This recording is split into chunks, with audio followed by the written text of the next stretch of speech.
everyone, welcome to Bluture, the podcast all about the blue future. My one goal today is to leave you feeling both inspired and ready to take action. I'm Sheila Ragland, your host, and today I'm joined by Michelle Lee. Michelle is a global thought leader focused on accelerating climate action. She's the founder of Clever Carbon, co-founder of Women and Climate, and founder of the Carbon Newbie Summit. She has spoken on many prestigious global stages, including South by Southwest, COP28, Bloomberg, TEDx, and more.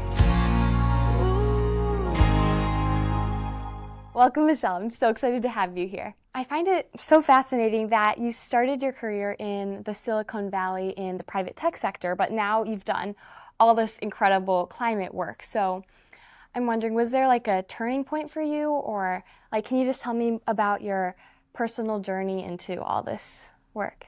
Yeah, absolutely. And thank you so much for having me, Shalyn.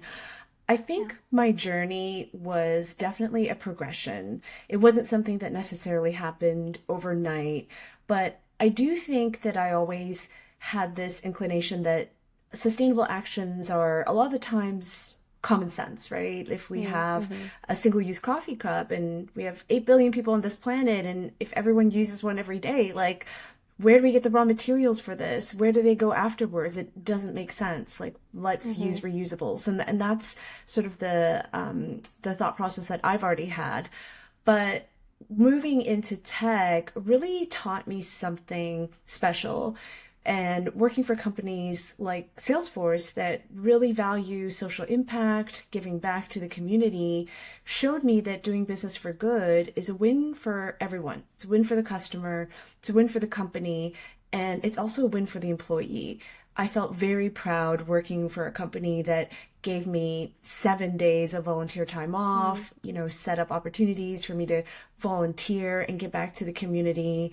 And moving to DocuSign, it was very similar environment. And because the product prevented the need for trees to be cut down, we also did a lot of tree planting, but additionally, we did a lot of beach cleanups for a volunteer. And specifically, when I worked at DocuSign, I had the opportunity to spearhead Veganuary in the office. So I pulled together employees that were interested in helping and supporting. So Veganuary, for those who don't know or never heard of, is Veganuary is a nonprofit based out of the UK, but essentially they promote eating more plant-based in the month of January.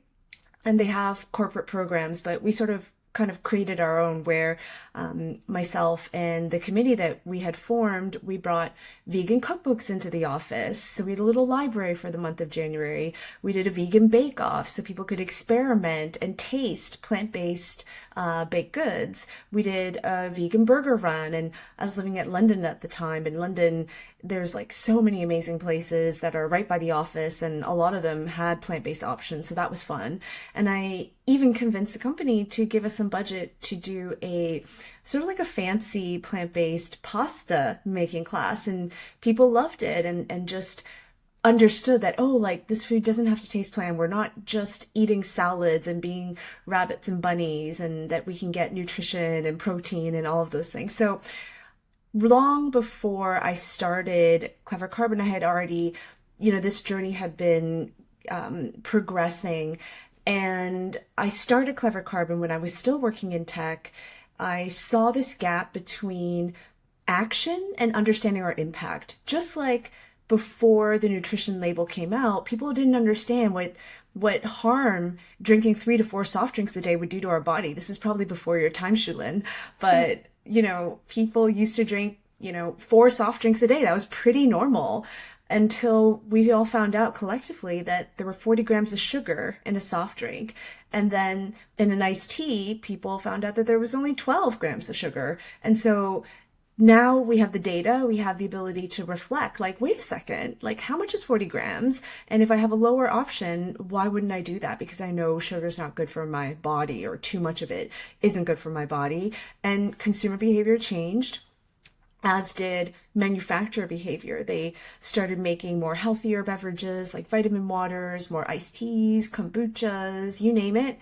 And that matched consumer sentiment. So I really think that once people understand and the impact and can make informed decisions, their behavior will change and manufacturers' behavior will change as a result. And that's kind of how Clever Carbon was born. The last thing I will say is that Clever Carbon was a side project. It was never meant to be my full-time job, but I kind of found myself in between jobs at the time. Clever Carbon had already been around for 6 months, and I just spent all of my time creating content instead of looking for a job. So I was like, okay, I'll give myself 6 months, and it's almost 6 years later, and yeah, I wouldn't change a thing. So Clever Carbon's all about like carbon footprint, all of that, right?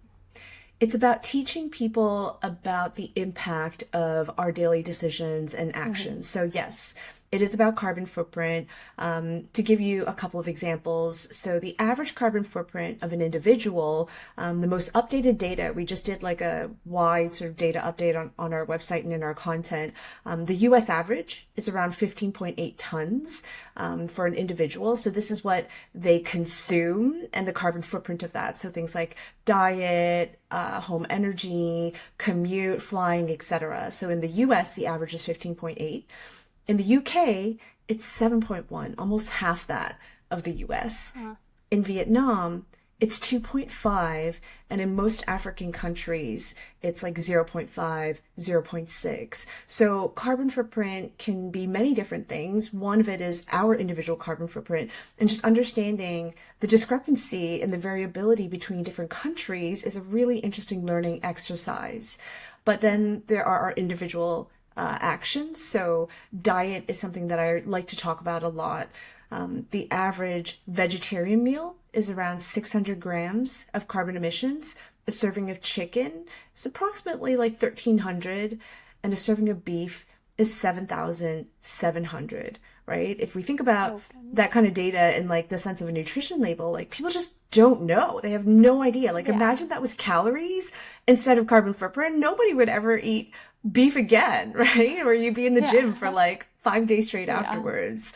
So yes, we're really focused on teaching people about carbon footprint, the scale, and you know what we can do to reduce, and why the bigger picture is important. Like why do we talk about carbon footprint?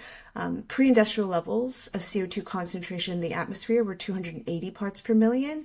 We're at 427 parts per million now, and experts say we shouldn't surpass 450, and we need to be below 350. So I could go on and on, but yes. I guess carbon footprints can apply to like almost all carbon or climate discussion. So how would you say like they connect to like ocean problems and like acidification, all of that, like specifically? Yeah, so carbon emissions have a direct impact on ocean acidity. And I think most people have not heard of the term ocean acidity before. The balance of the pH in our oceans is very specific. And over time, post-industrial levels, like the pH has changed exponentially, as has the temperature. So all of those are kind of tied in together. But specifically, our oceans absorb excess carbon dioxide, right? We've got phytoplankton, we got different mechanisms that the ocean cycles carbon. And right now, our oceans are way too acidic. And this has a number of detrimental impacts. It blocks growth of corals, shellfish. It can favor harmful algae blooms. And importantly, it also indirectly impacts oxygen levels. The ocean's actually stratified. So we have the surface layer and the deep layer. Oxygen is produced in the surface layer, and ocean acidity ultimately leads to less stable and sometimes lower overall oxygen levels.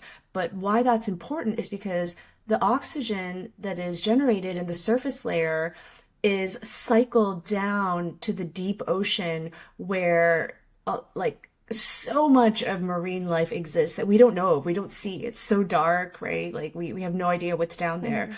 But they rely on the oxygen that is generated in the surface layer. And with ocean acidity, overall, the production is less stable, and overall there's less oxygen. So it really has catastrophic impacts when it comes to carbon emissions and the impacts on our ocean and ocean acidity.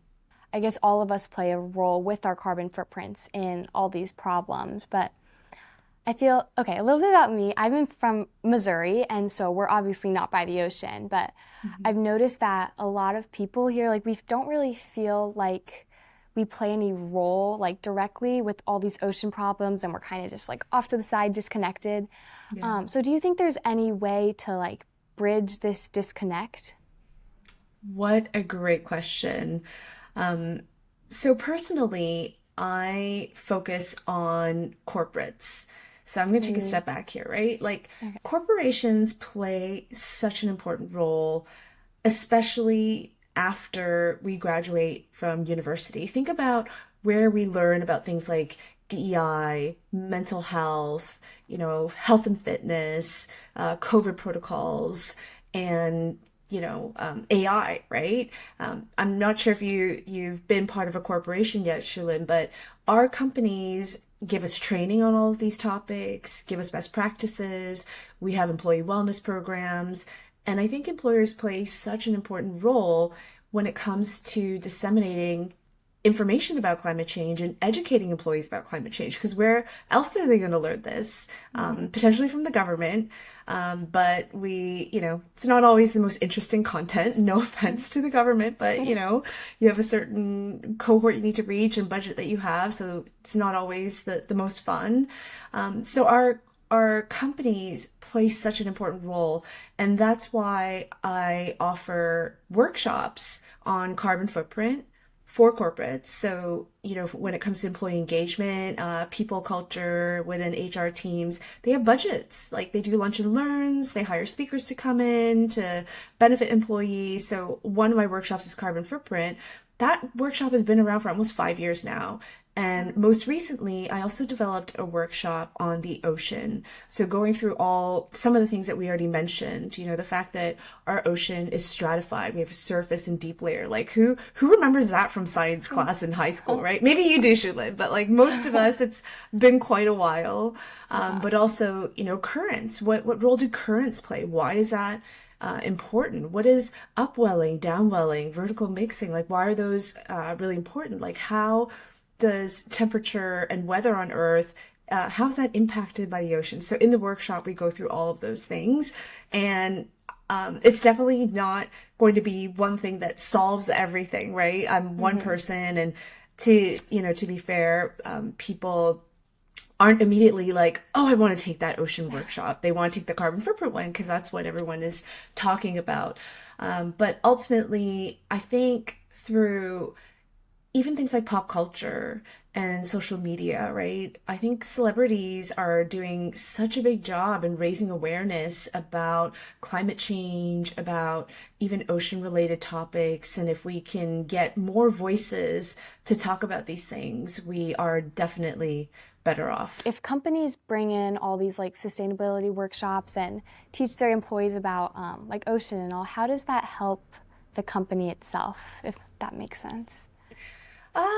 That's a good question. And I think most companies don't know that they have a connection to the ocean, right? If you're manufacturing a good or like a good, 98%, some crazy stat like that, of goods are shipped via the ocean, right? And it's not just about ocean acidity or carbon footprint.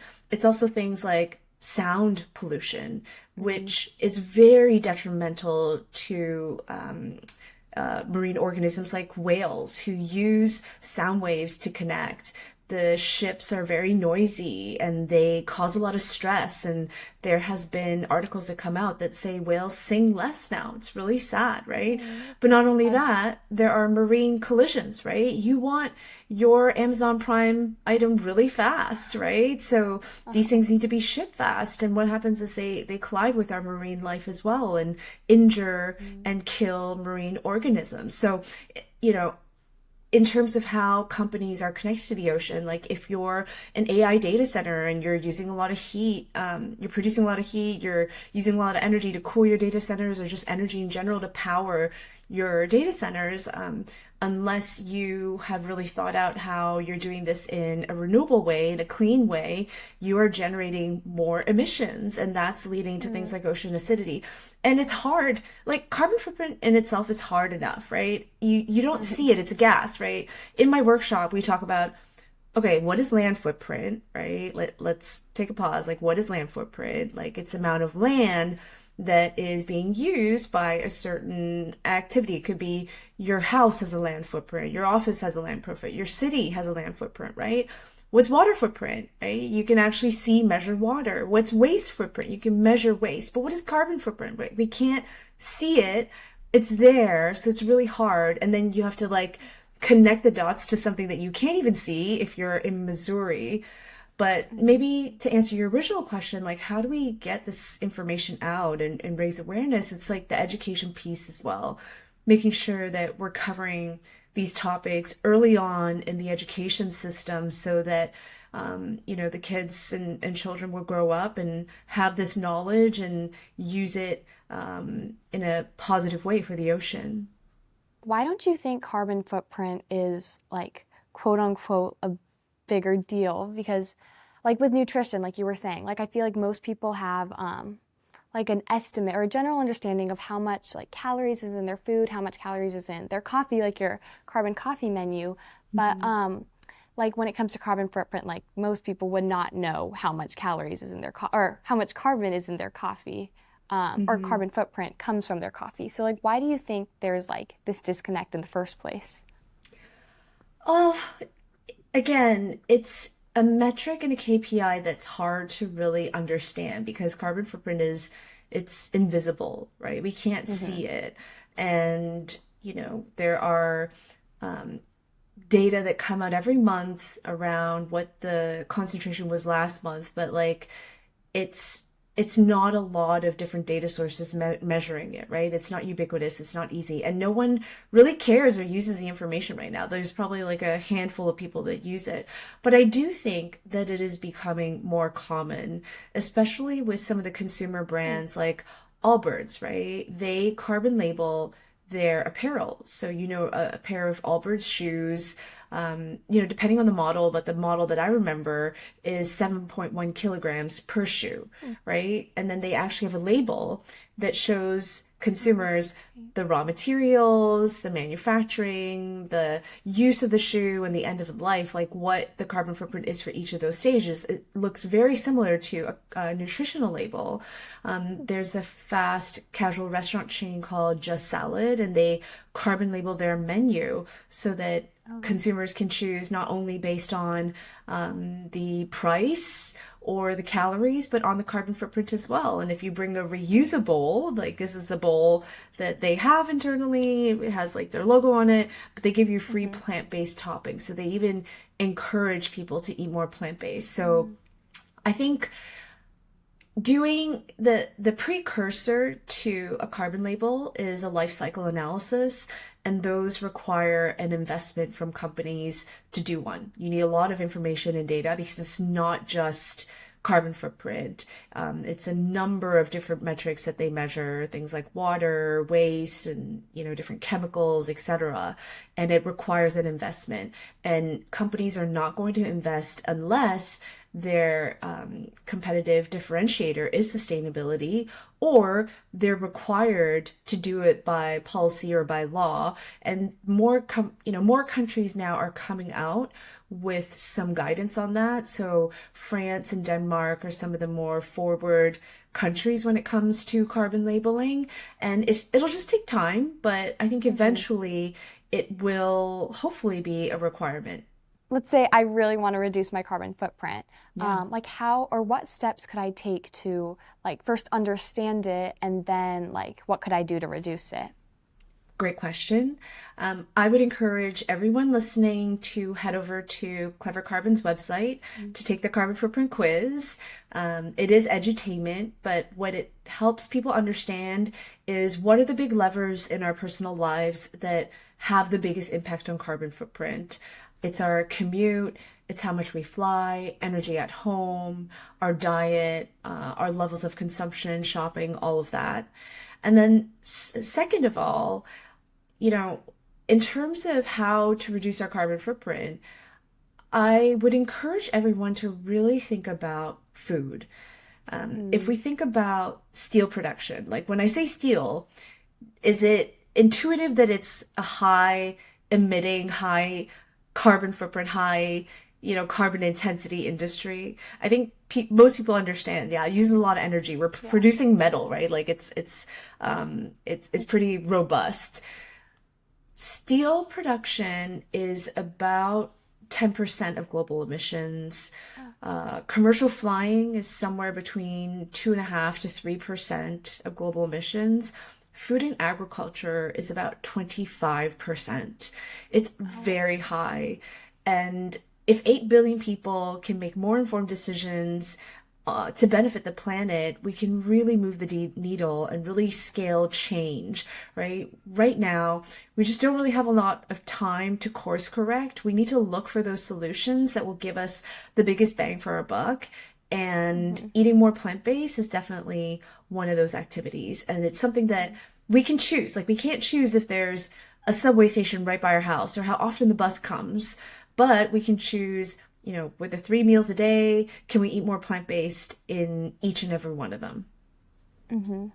Yeah, I feel like food isn't really something people think about a lot. Or, I mean, people think about it a lot, but not in the terms of like climate conversations. If people listening to this could do only one thing after this episode to, I don't know, get involved, make an impact, like make a little change in their everyday life, like what would you recommend them to do? Yeah, it's definitely looking at food, like hands down, because that is a big lever, but also not just what we eat, like more plant-based, but also thinking about things like food waste, right? Like, are we buying too much food? Are we composting?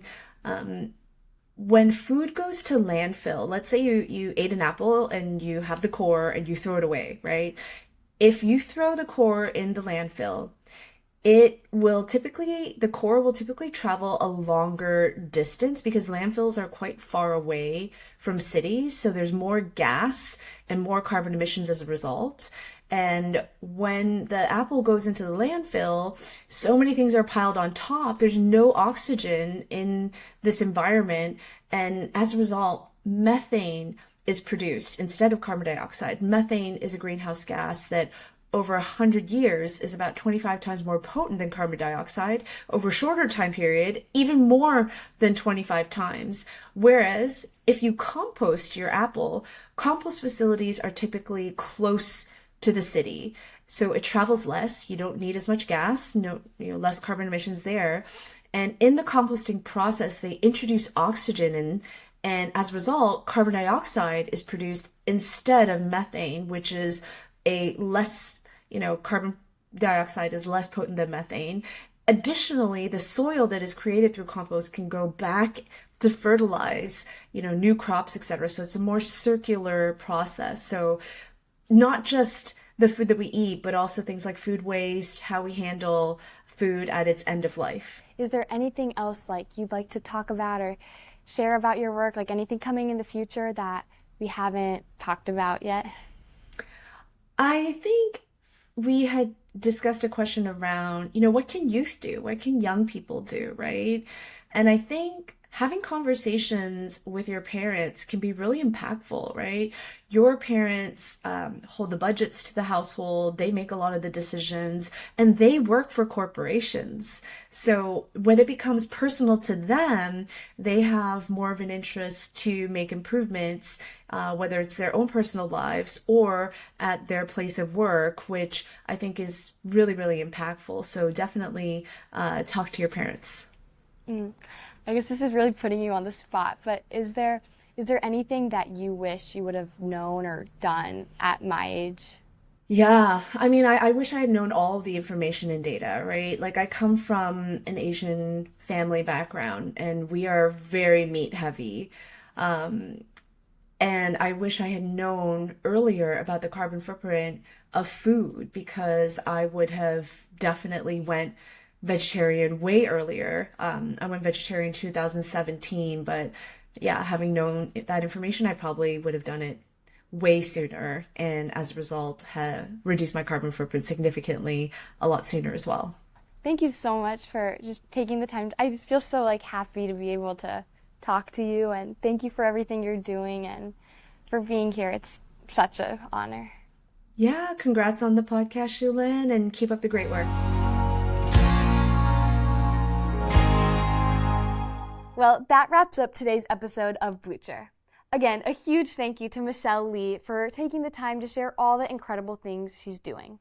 If you want to learn more, I'll link her website and more information in the episode description. Be sure to check it out because there is just so much more to explore. And a huge thank you to all of you all for spending a part of your day here. If you enjoyed this episode, it would mean so much if you followed this podcast, subscribed, leave a like, and share it with someone who might love it too. We have another great episode coming your way, and I cannot wait to see you in the next episode. Bye.